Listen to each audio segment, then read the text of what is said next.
Olivier Guénaud, donc je suis le dirigeant du cabinet Olivier Guénaud Patrimoine Conseil, du même nom. D'accord, ok, très bien. Et du coup, alors, en quoi ça consiste? Alors, patrimoine conseil, il y a du patrimoine du conseil. Dans le nom, on arrive à comprendre un petit peu. Exactement. Donc mon métier, mon univers métier, c'est d'aider les particuliers et les entreprises à se créer du patrimoine. D'accord. Alors on a tous du patrimoine, plus ou moins important. On peut avoir des petites choses, des grandes choses. Et à côté de ça, on a tous aussi des projets de vie. On a peut-être besoin de financer des études, financer la retraite, financer de la dépendance.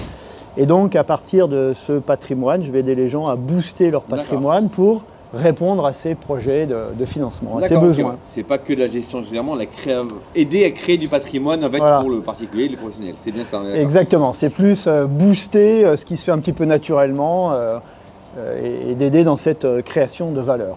Ok, d'accord, très bien. Je dis ça, on rigole parce que du coup, on dit toujours gestion de patrimoine. Alors non, c'est pas vraiment la gestion, j'aide à créer du patrimoine. Il nous répète ça tous les vendredis. Donc du coup, maintenant, ça, la preuve, c'est que ça commence à rentrer. Alors la gestion, c'est dans son suivi, c'est-à-dire qu'il faut suivre ce qui a été fait. C'est plus dans cette... Là tu accompagnes vraiment plus pour la création, et après, bien sûr, la gestion par la suite, bien entendu, mais voilà. Absolument. Absolument. Très bien. Et tu es basé du coup... Alors du coup, moi j'ai mes bureaux sur Chaveuil. D'accord. Mais bon, c'est un service qui est dématérialisé, donc les clients ils sont partout. Partout, un petit peu partout, ouais. Ils sont partout, ouais. Sectorisé au niveau local, plus vraiment un peu plus loin. Vraiment partout, vraiment partout. Et j'aime à dire que mon client le plus loin il est au Rwanda. C'est bien. Absolument. Et donc voilà, le service, les conseils n'ont pas de frontières, quoi. Et les besoins aussi, quoi. Complètement. Très bien. Et alors, est-ce que tu pourrais juste nous parler, tu as créé donc ton entreprise donc maintenant, ça fait 6-7 ans maintenant. 7 ans, ok. Voilà. Donc je venais d'un univers connexe et qui était déjà imbriqué dans ce métier-là. Et donc j'ai franchi le pas devant l'intérêt que j'ai porté et devant la réponse des clients. Ok, d'accord. Oh, mais top, c'est top. Très bien, écoute, on va pouvoir bientôt en savoir un petit peu plus. On va rentrer un peu plus dans le détail de ton activité. Ouais, avec plaisir. Ça va être un peu la cible et on va voir un petit peu ce que tu fais vraiment en détail et en profondeur. Du coup, alors, la création de gestion de patrimoine, ça part vraiment, on va d'abord parler de la cible. Finalement, il n'y a pas une cible en particulier. Tu vas travailler donc avec des particuliers et des professionnels, c'est bien ça? Exactement. En fait, ça s'adresse à tout le monde. Parce que comme je le disais en préambule, on a tous des besoins, des inquiétudes qui concernent j'ai des enfants, je sais qu'ils vont faire des études, comment je vais financer cela, ou j'ai peut-être besoin d'aider un proche, ou alors ma retraite. Enfin, on a tous ces préoccupations-là. Tous. Et donc, ça concerne tout le monde. Et à chacun ses problèmes et à chacun sa solution. Et on peut faire des choses à partir de peu. On dit classiquement à partir de 50 € par mois, on peut commencer à économiser et se créer une petite boule de neige qui va grossir au fil du temps et qui va aider à répondre à ses besoins. Donc oui, ça concerne... à l'origine, c'était un métier de riche.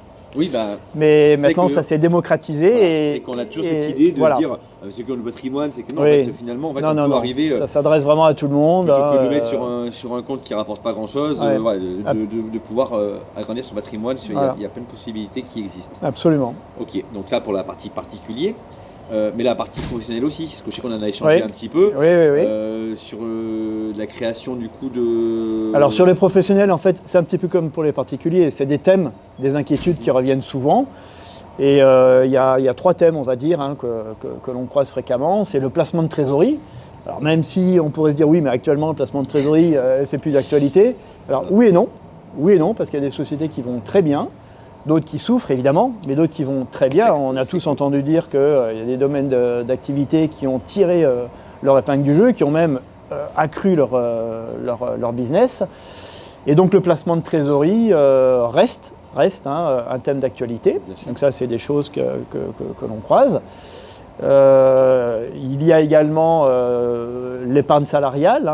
C'est ce sujet-là qu'on a. Voilà, l'épargne salariale qui sert à la fois à motiver les salariés, mais qui sert aussi pour le dirigeant à se créer des revenus, on va dire optimisés fiscalement.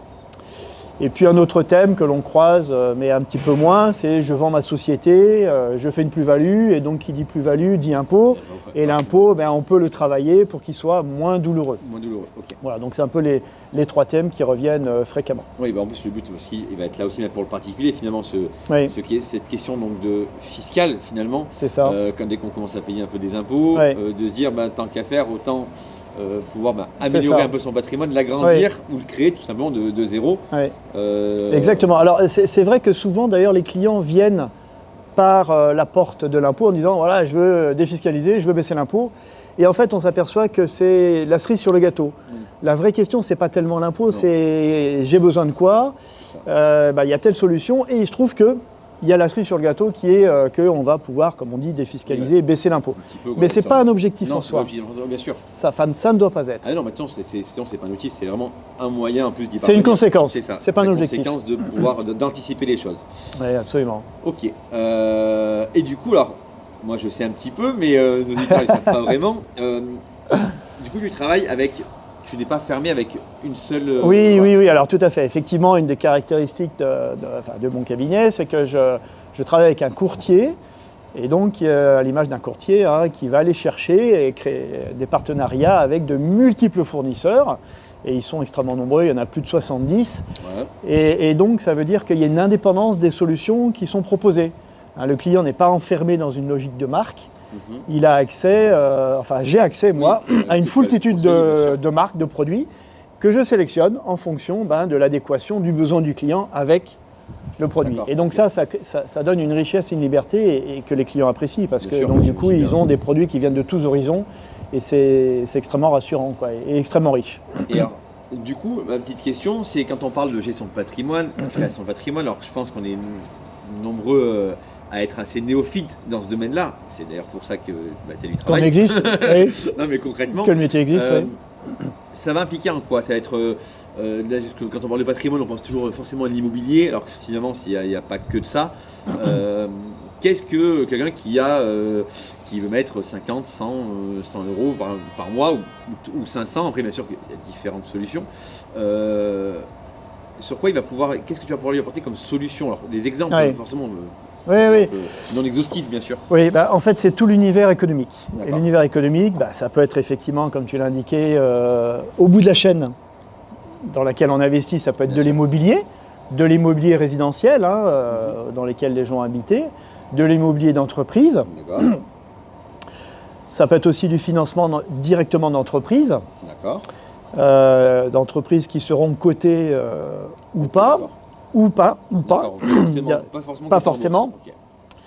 Et en fait là, c'est là où la sensibilité des clients est importante, c'est-à-dire qu'il y a des clients qui ont une appétence, comme on dit, c'est-à-dire qui aiment l'immobilier ou qui ont une volonté de financer des entreprises.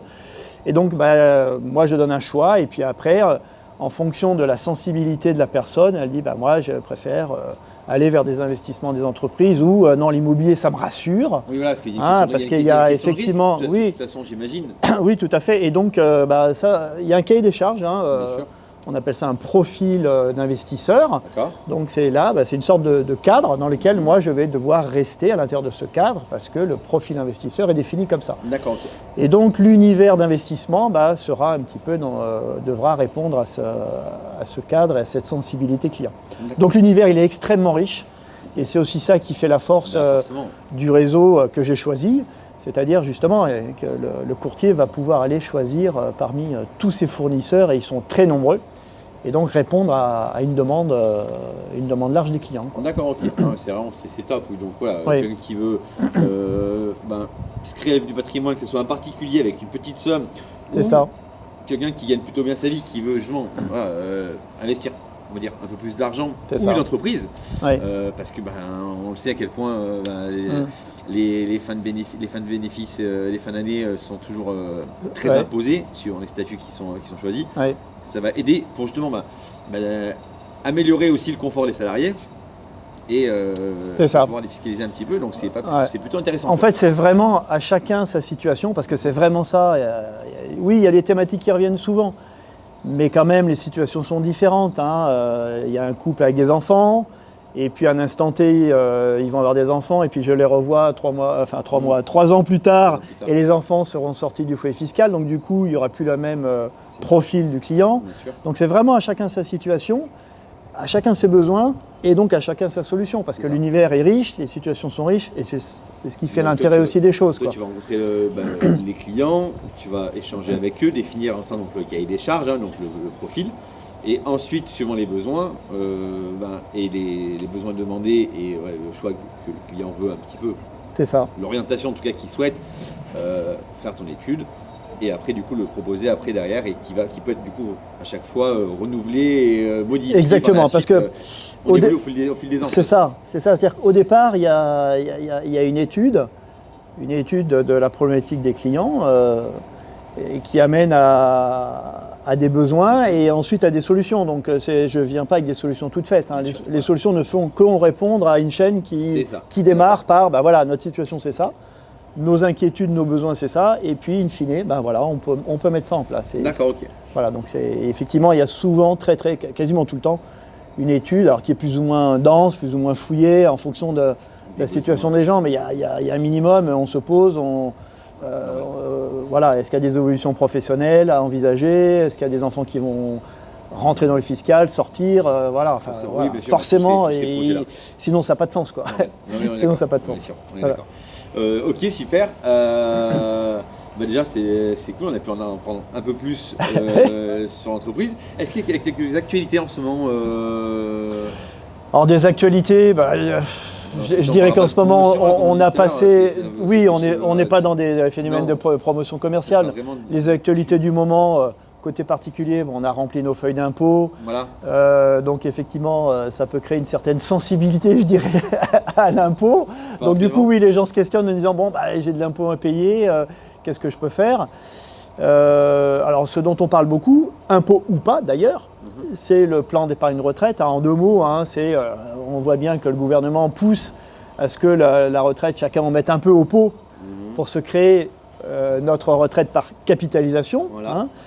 Et donc, il y a à peu près un peu plus d'1 an, il y a un nouveau dispositif qui a été mis en place qui s'appelle le plan d'épargne retraite et qui permet de mettre un petit peu de sous pour cette future retraite. Et quand on paye des impôts, on peut, les versements que l'on fait, venir les déduire sur l'impôt que l'on paye. D'accord, ok.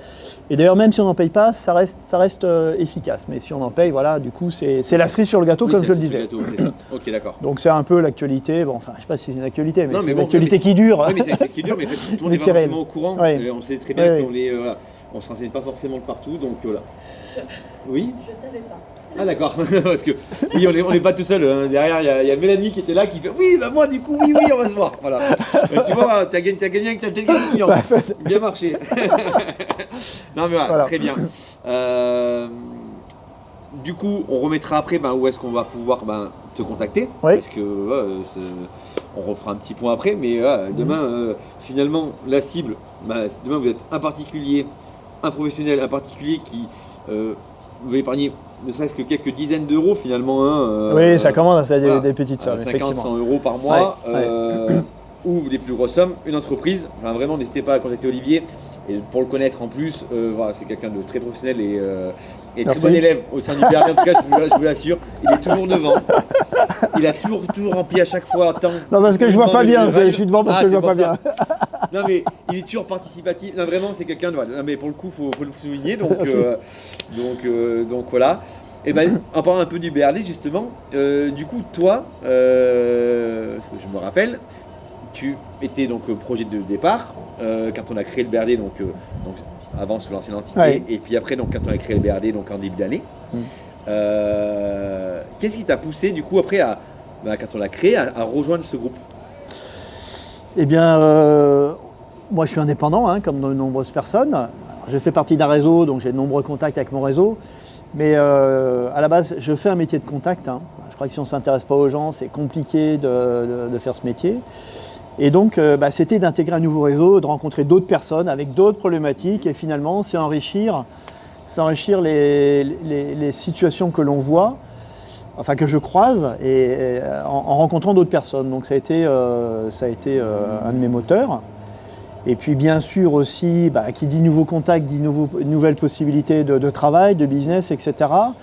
Et de croiser des situations différentes. Hein, parce que finalement, quand on travaille sur son relationnel, au fil du temps, c'est toujours un petit peu les mêmes problématiques, les mêmes profils de gens, de familles que l'on croise. C'est super, mais au bout d'un moment, c'est bien aussi d'avoir d'autres demandes. Et parce que du coup, ça me fait intéresser à d'autres produits, d'autres choses. Et moi j'aime, hein, j'ai besoin de technique dans l'approche des dossiers. Et donc c'était aussi une motivation, avoir rencontrer d'autres personnes. D'accord, ok. Ah, c'est cool. Ouais. Et puis en plus, on sait à quel point, en plus, vraiment, pour le coup, Olivier fait beaucoup de recommandations, il participe beaucoup. Non, mais, c'est un groupe dynamique et c'est vrai que du coup, c'est agréable. C'est agréable de se retrouver les vendredis matins. C'est agréable. D'ailleurs, mercredi soir, on aura une petite surprise pour vous. On se retrouve dans un autre contexte et ça sera bien sympathique. Donc voilà. En tout cas, merci Olivier. On va faire un petit résumé. Mais du coup, donc création de patrimoine. C'est ça. Création et gestion de patrimoine pour tout secteur d'activité, entreprise, particulier, petit budget, plus gros budget. Vraiment solution personnalisée. Parce que tu travailles vraiment avec plus de 70 entreprises avec lesquelles toi tu travailles aussi de ton côté. Donc pour trouver la solution vraiment adaptée aux besoins de tes clients. Exactement.